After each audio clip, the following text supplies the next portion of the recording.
Everyone and welcome to my channel. और अपने आज के वीडियो में हम डिस्कस करने वाले हैं सीबीएसई क्लास 12 के सबसे पहले चैप्टर को, जो कि है मैनेजमेंट ऑफ स्पोर्टिंग इवेंट।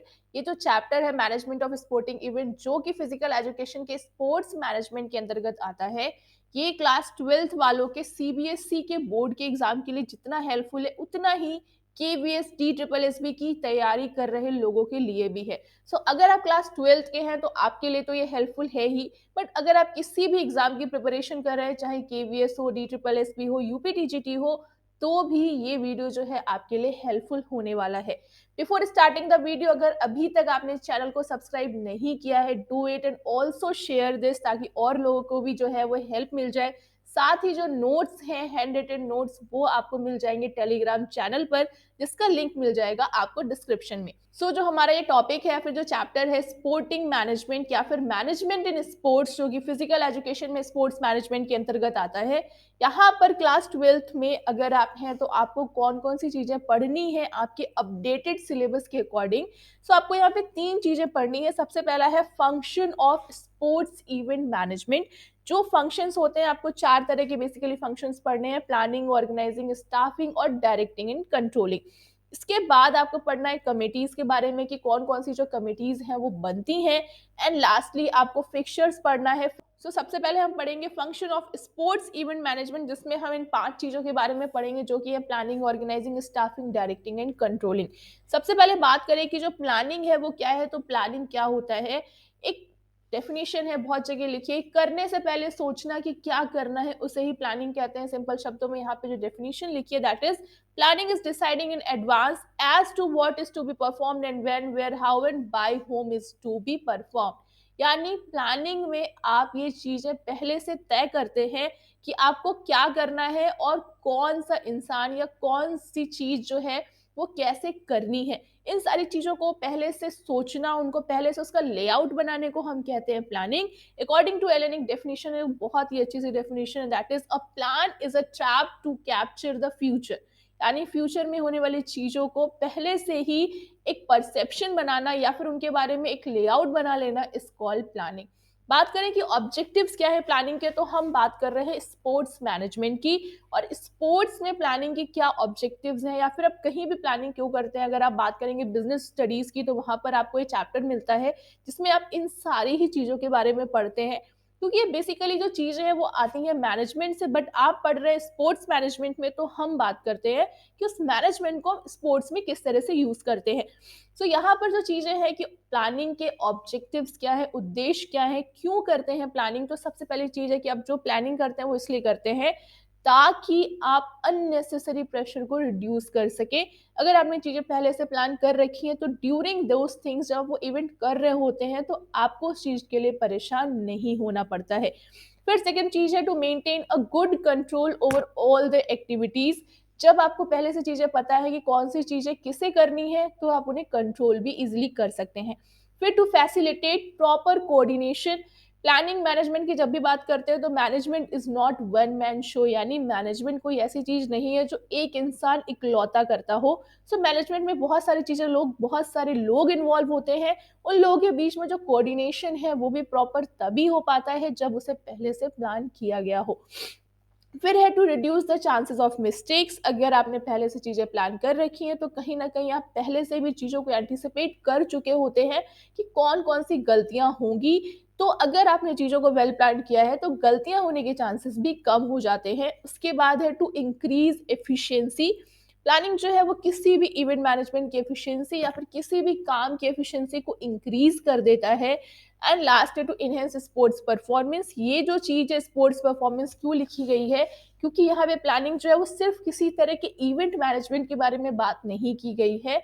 अगर आप स्पोर्ट्स की बात करें, तो स्पोर्ट्स जो ट्रेनिंग होती है, यानी किसी खिलाड़ी को जो ट्रेनिंग दी जाती है, वो भी पहले से प्लान की जाती है कि उसे कौन सी चीजें कब सिखानी है, कब उसके किस कंपोनेंट को फोकस करना है। इसलिए यहाँ पे लिखा है टू इनहेंस स्पोर्ट्स परफॉर्मेंस। यानी किसी भी खिलाड़ी को जो ट्रेनिंग प्रोवाइड की जाती है, अगर वो एक वेल प्लान तरीके से की जाए, तो उसका जो आउटपुट है, उसकी जो एफिशिएंसी है, वो बढ़ जाती है।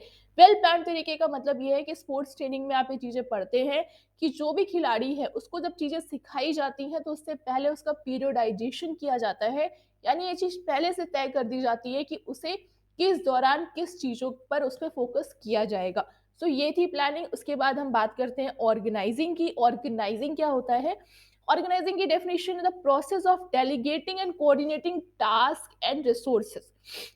कहने का मतलब है कि किसी को कोई काम बताना और उनके बीच में कोऑर्डिनेशन करना, और जो भी रिसोर्सेज हैं उनके बीच में सारी चीज़ों को कोऑर्डिनेट करने के प्रोसेस को हम ऑर्गेनाइजेशन कहते हैं। यानी जब भी आप कोई इवेंट ऑर्गेनाइज करते हैं तो उसमें आपको बहुत सारी चीज़ें करनी होती हैं। आपने जिन लोगों को या फिर जैसे स्टाफ को रिक्रूट किया होता है, आपने जो चीज़ें प्लान की होती हैं, जो चीज़ें होनी चाहिए, उन सारी चीज़ों को एक साथ कर पाने की जो क्षमता है या फिर उस कर पाने की जो प्रक्रिया है, उसे हम कहते हैं ऑर्गेनाइजिंग। और किसी भी ऑर्गेनाइजिंग या फिर इफेक्टिव ऑर्गेनाइजिंग के लिए कौन-कौन सी चीज़ें ज़रूरी होती हैं, उसके लिए ज़रूरी होती हैं कॉन्सेप्चुअल और डिसीजन मेकिंग स्किल्स, लोगों का कम्युनिकेशन स्किल, उनकी लोगों की पीपल स्किल। ये जो सारी जो चीज़ें हैं, ये मिलाकर एक अच्छा ऑर्गेनाइजेशन तैयार करती हैं। यानी किसी भी चीज़ को अच्छे से ऑर्गेनाइज करने के लिए इन सारी ही चीज़ों का होना ज़रूरी है। फिर हम बात करते हैं स्टाफिंग की, जो कि हमारा थर्ड फंक्शन है किसी भी मैनेजमेंट का। स्टाफिंग का मतलब ये होता है कि आपको जो काम कराना है, उस काम को कराने के लिए सही ह्यूमन रिसोर्स का चुनाव करना। क्योंकि जब भी आप किसी भी तरह के मैनेजमेंट की बात करते हैं, आपको उस मैनेजमेंट में जो लोग हैं, जो आपका ह्यूमन रिसोर्स है, अगर ह्यूमन रिसोर्स जो है वो जिस काम के लिए, जिस आपने जो स्टाफ रखा है, जो काम कराना है, अगर उसी काम का आप बंदा रखेंगे तो वो आपके काम को एफिशिएंटली करेगा, आपका टाइम बचेगा और वो आपके ओवरऑल डेवलपमेंट में हेल्प करेगा। सो स्टाफिंग क्या है? स्टाफिंग एक प्रोसेस है जिसमें आप इंडिविजुअल्स को आइडेंटिफाई करते हैं, उनको असेस करते हैं, उनकी प्लेसिंग करते हैं, उनकी डेवलपिंग एंड इवैल्यूएटिंग, ये सारे प्रोसेस इन्वॉल्व होते हैं स्टाफिंग में। साथ ही एक कोट है जो कि दिया है former CEO of Infosys Narayana Murthy ने। उन्होंने कहा है कि our assets walk out of the door each evening, we have to make sure that they come back the next morning।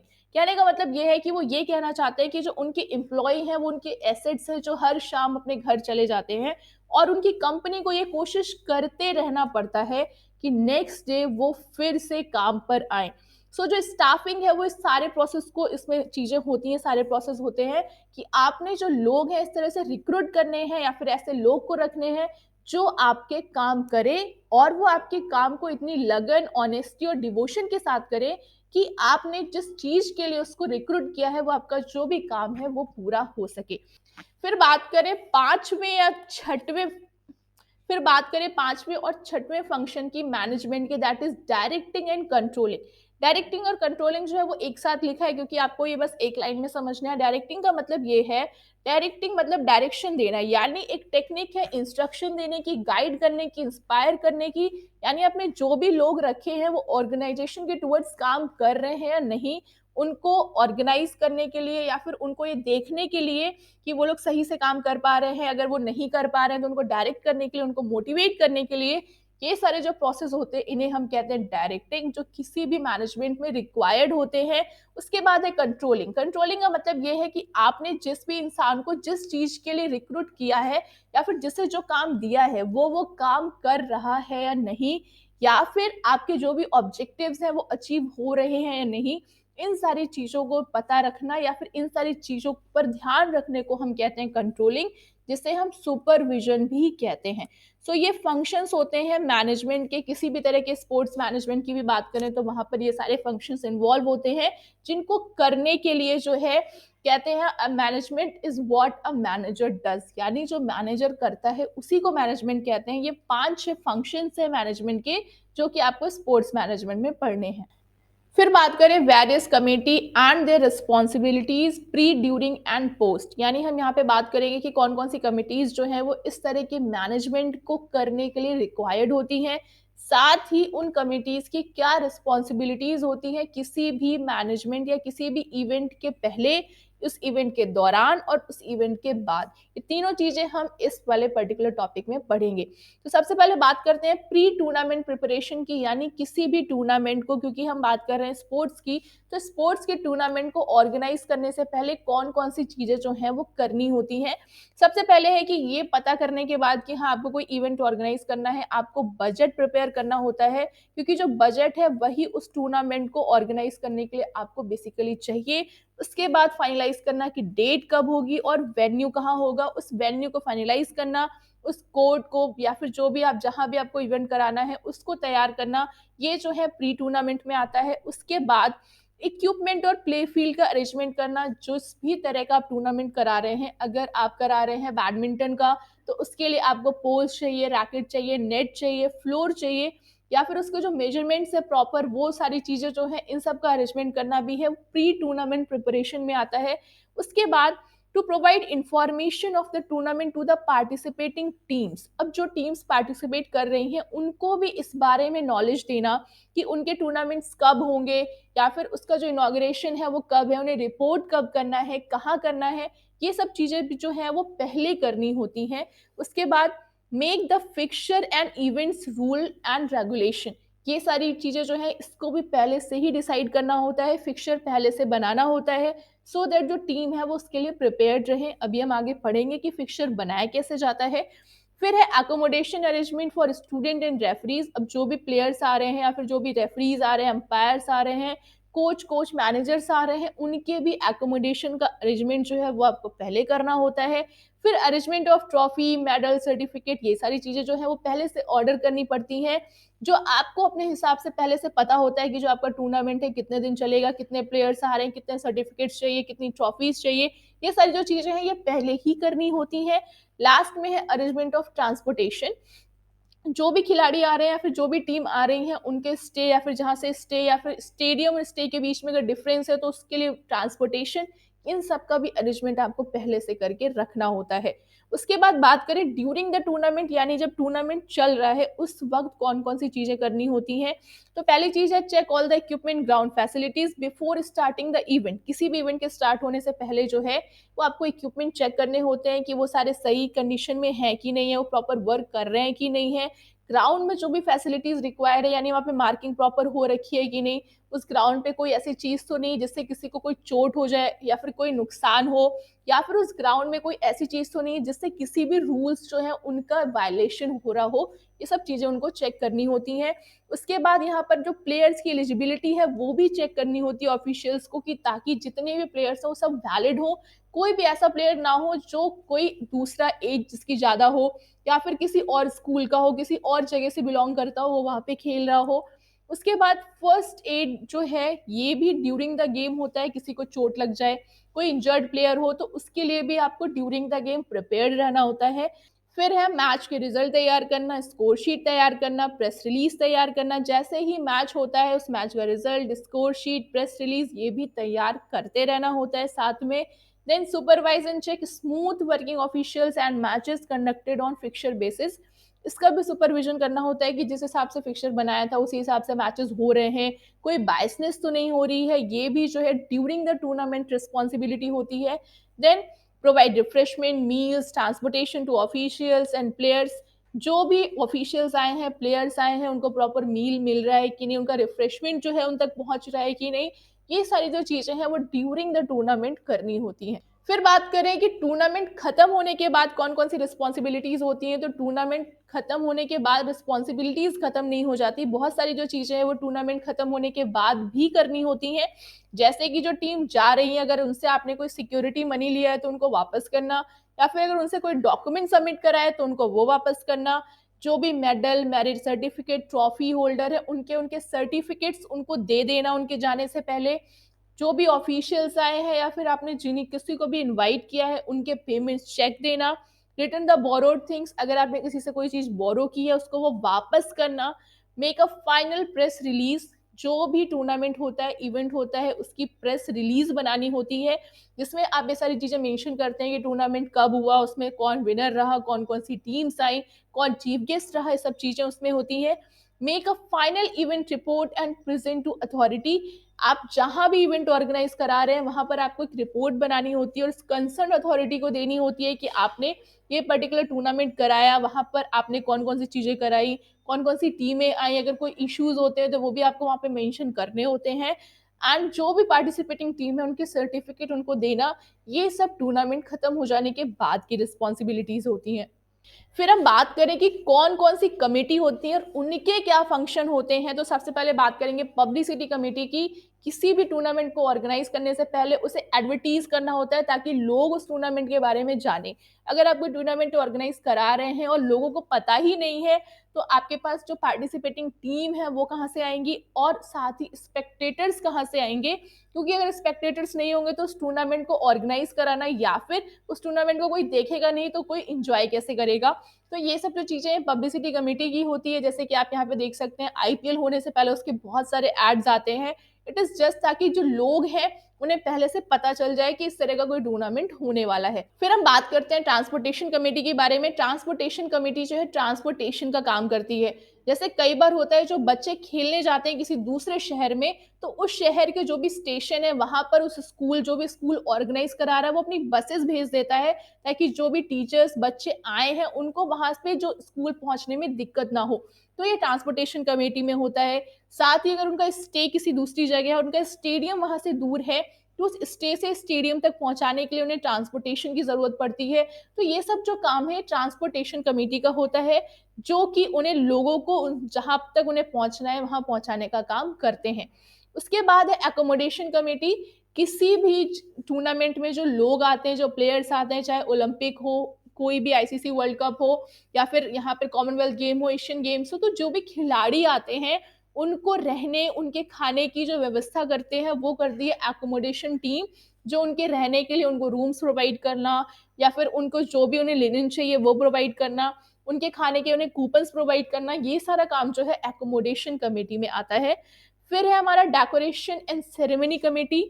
जो भी टूर्नामेंट्स होते हैं, किसी भी टूर्नामेंट को ऑर्गेनाइज कराने के लिए सिर्फ ऐसा नहीं है कि वहां पे सिर्फ मैचेस होते हैं। टूर्नामेंट को ऑर्गेनाइज कराने के लिए वहां पे बहुत सारी डेकोरेशन करना, सेरेमनीज जैसे ओपनिंग सेरेमनी, क्लोजिंग सेरेमनी, और उस सेरेमनी में भी बहुत सारी चीजें इन्वॉल्व होती हैं। और उस पर्टिकुलर जगह जहां भी टूर्नामेंट हो रहा है वो कोशिश करते हैं कि उस पर्टिकुलर चीज की एक ऐसी झलक दें ताकि जो खिलाड़ी हैं या फिर बाहर से जो लोग आए हैं वो उस चीज की एक अच्छी याद लेकर जाए। इसलिए हम उस जगह को डेकोरेट करते हैं और ये सारी जो चीजें हैं वो आती हैं डेकोरेशन कमेटी में। जैसा कि आपने देखा होगा कि ओलंपिक जो है या फिर फीफा वर्ल्ड कप है, उनकी जो क्लोजिंग सेरेमनी या ओपनिंग सेरेमनी होती है उसमें बहुत सारे लोगों को इनवाइट करते हैं, उसमें बहुत सारे इस तरह से प्रोग्राम होते हैं। फिर है grounds and equipment committee. Grounds and equipment committee का काम ये होता है कि जो भी पिच है, प्लेग्राउंड है, उसके मेजरमेंट्स प्रॉपर रखना, या फिर अगर वहां पे कोई भी चूना मिट गया है या फिर लाइन मिट गई है उसको वापस से सही करना। अगर वहां पे किसी भी चीज की कोई चीज टेढ़ी हो गई है, कोई चीज फट गई है तो उसे रिप्लेस करना। अगर हम एथलेटिक्स की बात करें तो वहां जेवलिन, डिस्कस, शॉटपुट जो यूज होता है, किस पर्टिकुलर इवेंट में कौन से वेट का शॉटपुट जाएगा, कौन सा डिस्कस जाएगा, इस चीज का ध्यान रखना। जो भी इक्विपमेंट्स यूज हो रहे हैं वो सारे अच्छी कंडीशन में हो, उससे किसी को इंजरी ना हो जाए या फिर वो ऐसे ना हो जो कि उस पर्टिकुलर फेडरेशन द्वारा सर्टिफाइड ना हो। ये सारी जो चीजें चेक करना है वो होता है ग्राउंड एंड इक्विपमेंट कमेटी का। फिर है committees for refreshment and entertainment. जो रिफ्रेशमेंट और एंटरटेनमेंट कमेटी है ये ड्यूरिंग द जो भी इवेंट है वो ध्यान रखते हैं कि जो लोग हैं उनको प्रॉपर उनको रिफ्रेशमेंट मिले, उनको पानी या फिर जो भी नाश्ता है वो मिलता रहे, जो भी ऑफिशियल्स आए हैं, जो भी चीफ गेस्ट आए हैं उनको चीजें मिले। और एंटरटेनमेंट जो है उसके साथ में बहुत सारी ऐसी चीजें होती हैं जो कि आपने स्पोर्ट्स इवेंट में देखा होगा। जो भी स्पेक्टेटर्स आए हैं, जो भी खिलाड़ी हैं, उनकी एंटरटेनमेंट के लिए भी कुछ कुछ चीजें कराई जाती हैं, वो सब आती हैं इस कमेटी में। फिर बात करते हैं रिसेप्शन कमेटी की। रिसेप्शन कमेटी जो है उसका काम ये होता है कि जो भी टीम्स आ रही हैं उनका वेलकम करना, साथ ही अगर कोई चीफ गेस्ट आ रहे हैं, जैसे कि अभी आपने रिसेंटली नेशनल गेम्स जो हुए गुजरात में, वहां पर देखा होगा कि हमारे माननीय प्रधानमंत्री वहां पर गए थे। तो इस तरह से जब बहुत चीफ गेस्ट जाते हैं या फिर आप किसी को इन्वाइट करते हैं, तो रिसेप्शन कमेटी का काम होता है कि उनके आने पर उनके वेलकम की सारी तैयारी करना, वो कब आ रहे हैं उनसे टाइम लेना, वो कितनी देर रुकेंगे, सारी चीजों की इंफॉर्मेशन रखना। ये सब जो काम है वो रिसेप्शन कमेटी का होता है। उसके बाद है committees on entries and programme. अब कोई भी जब भी इवेंट होता है तो वहाँ पर जितनी भी एंट्रीज़ आती हैं, यानी अब इवेंट से पहले पता होता है कि कौन-कौन सी टीम आ रही है, कहाँ से आ रही है, वहाँ पे कितने पार्टिसिपेंट्स आ रहे हैं। तो ये सारा काम जो है वो इन कमिटीज़ का होता है, जो ये देखते हैं कि कितने लोग आएँगे, कितने खिलाड़ी आएँगे, वहाँ से कहाँ से टीम आ रही है, किसके साथ कोचेज़ आ रहे हैं, कितने मैनेजर्स आ रहे हैं, ताकि वो उनके अकोमोडेशन का काम कर सकें। साथ ही जो उन्हें फिक्सचर बनाना है, वो भी वो पहले से बना सकें। अगर उनके पास डिटेल्स नहीं होंगी तो फिक्सचर नहीं बना पाएँगे। फिर है हमारी next committee, that is committees for officials.